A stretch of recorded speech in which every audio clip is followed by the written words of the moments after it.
নাও এটা বানাইছি, এটা বাজাও, ওইভাবেই ধরে রাখো।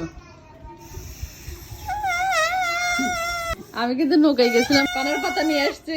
ছোটবেলায় কে কে এই পানার পাতা দিয়ে হচ্ছে বাঁশি বানাইছেন কমেন্ট করবেন। আরেকটা বানাই দে, আরেকটা বানাই দে। দাঁড়াও, এটা না, এটা না, এটা না, এটা নাও, এটা এই শক্ত করে ধরো। হ্যাঁ নাও, জোরে করে খুদাও। না হবে না।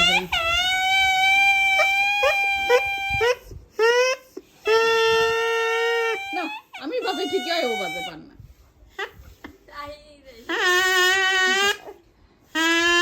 দেখছো,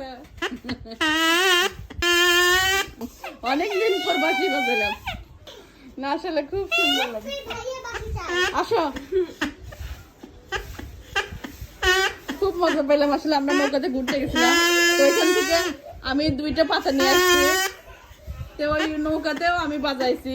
অন্ধকার হয়ে গেছে দেখে ওইখান থেকে আপনাদের সঙ্গে শেয়ার করতে পারি নাই, তাই এখন বাঁশি বানায় আপনাদের সঙ্গে শেয়ার করলাম। আসলে এগুলো শুধু ছোটবেলার স্মৃতি, অনেক ভালো লাগে। কেমন লাগে বলো? এই কেমন লাগে?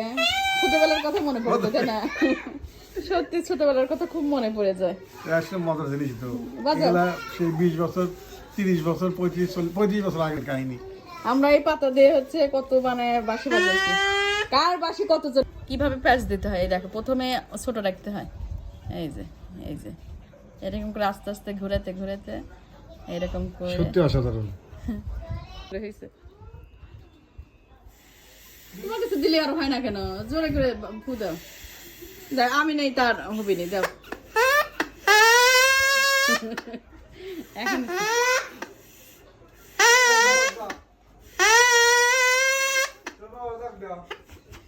হবি না কেন? আমি দিই। তুমি পারো না, আমি বাজালে জোরে বাজে। ওই একটু ভর দিয়ে ধরো।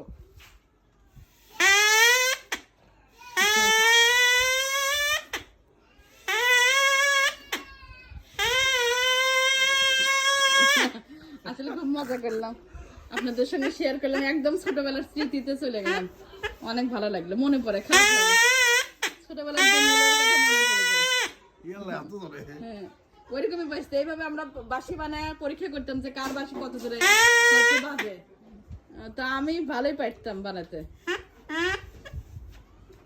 কার কার ছোটবেলার কথা মনে পড়লো অবশ্যই কমেন্ট করবেন, আমার অনেক ভালো লাগে। নৌকার উপরই বানায় আপনাদের সঙ্গে শেয়ার করতে চাইছিলাম, কিন্তু অন্ধকার হয়ে গেছে, এই জন্য শেয়ার করতে পারি না।